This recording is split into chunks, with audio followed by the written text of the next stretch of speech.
Hello, ladies and gentlemen.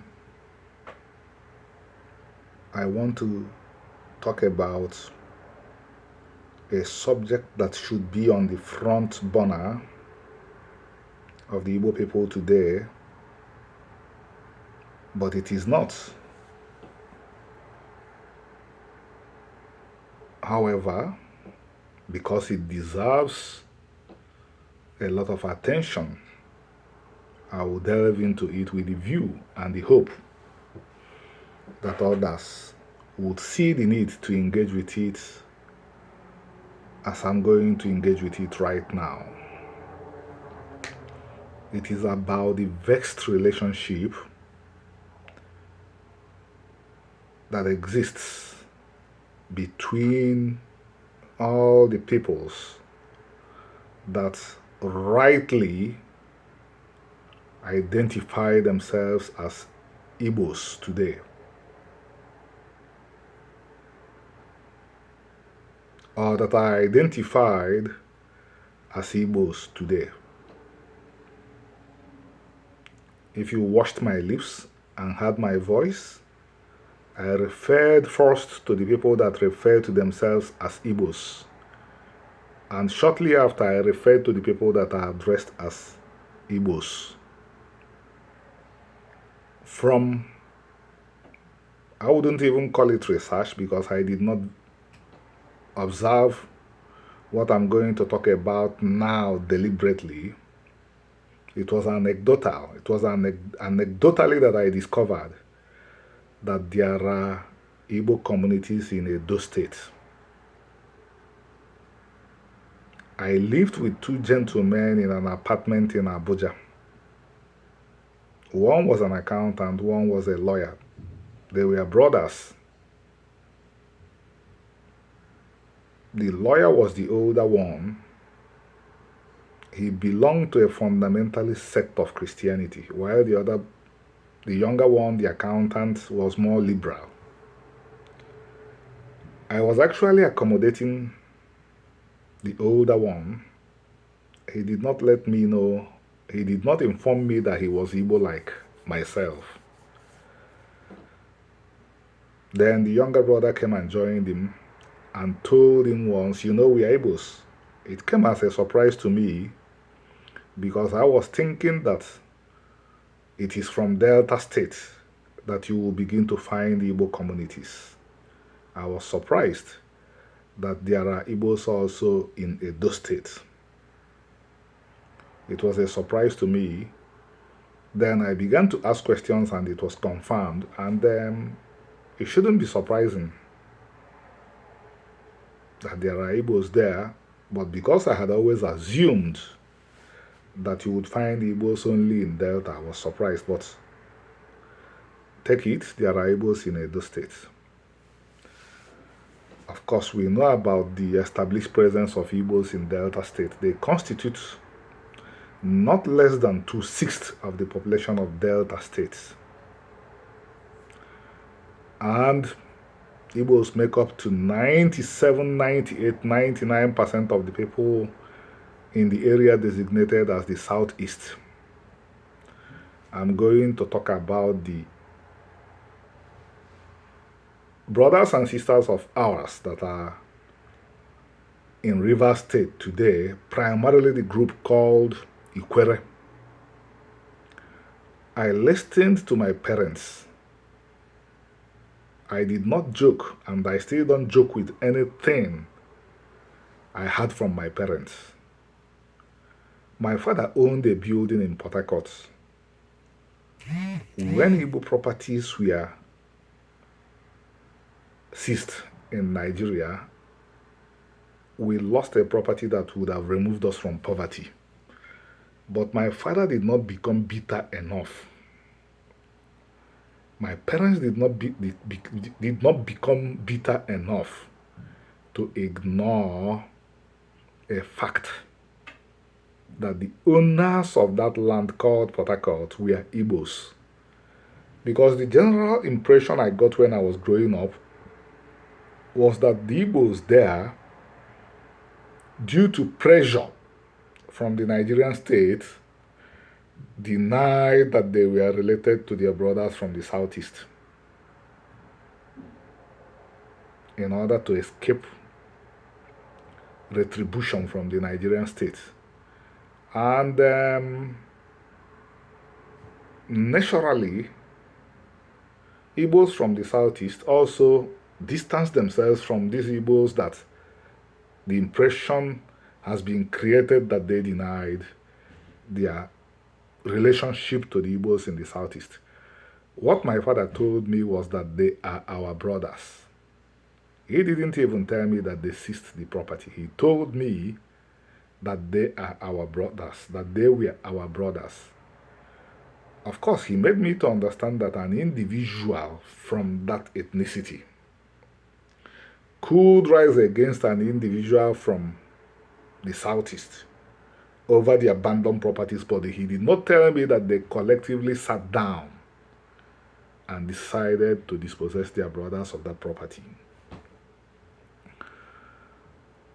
This has been a major problem. I have followed it for a long time.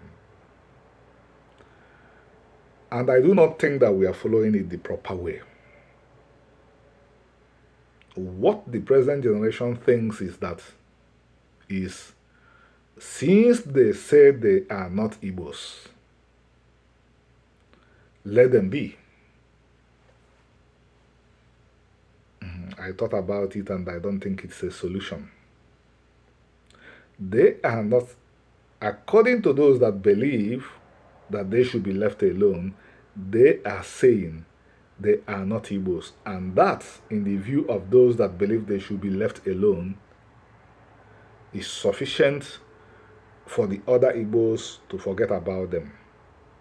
This does not impress me so much, because it is not necessarily by identifying with the word Igbo that you express that you are Igbo. The people that come up with these positions are, to me, not very proud of the Igbo identity too. They are not expressing it properly. It is not only by saying I'm an Igbo that you express that you are Igbo. There are things that Igbos are known for and by. Those people that feel that the Ikwerre don't identify themselves as Igbos because they say they are Ikwerre. Good and fine, they identify themselves as Igbos. But do they do those things that Igbos are known for and by?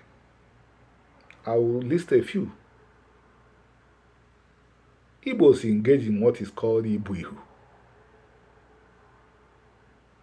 You remove 10% of what you earned every year, go to Obiumunna. Share it with your brothers and sisters there. I do not know if up to 1% of the people that identify themselves as Igbos today do this.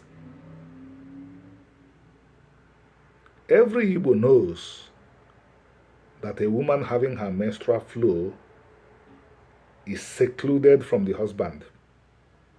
How many Igbos practice this today? In my republic, on Nkworu and the Kukude, traditionally, we didn't work. Is everybody from my community observing this today? These are things that also make you an Igbo person. It is not only by saying I'm Igbo that you become an Igbo. And since generally we all have fallen short, we should follow our brothers and sisters from rivers with patience, love, and kindness. In my latest work, which hopefully will be over next year, but which the reading public will have access to in not less than 2 years' time, I was trying to describe the relationship between the Igbos and the Ikwerres. And what I came up with was that it is like the relationship between the Ashkenazi Jew and the Sephardi Jew.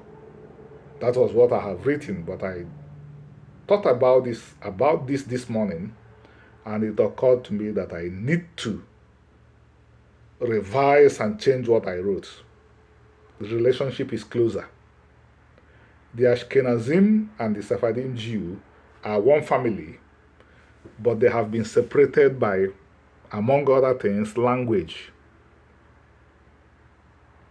The Ikwerre Igbo and the Owerri Igbo have not been separated by language. They still speak the same language.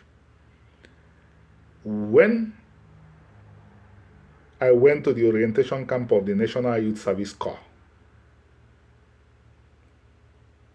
I and my best friend, who happens to also be my oldest friend, we were childhood friends, Chukwuemeka Okeke, interviewed an Ikwerre girl. She told us that she was not Igbo. Then we began to test her through language. We told her to repeat in the Ikwerre language, Abụ m onye Igbo. She said, Mbunye Igbo. She simply used the dialect of my language to say who she is. So, to cut the story short, my brothers and sisters Igbos, the day we begin to respect our culture and religion, every Igbo will rally around this. We complain about the Ikwerre. Do we complain about the Igbos in Lagos? Do we complain about the Igbos in northern Nigeria, some of whom I've heard saying that henceforth they will regard themselves as northern Igbos, Lagos Igbos. If we had not been reckless, we would have tinyanya na mmiri, put our eyes in the water and looked at all the issues between us and between all the Igbo groups, because I've had some things too. I've heard that the grievances of those we call Ikwerre are not limited only to what happened after Biafra. Heard that there are older grievances.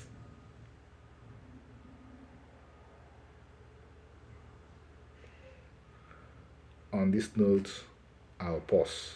Thank you.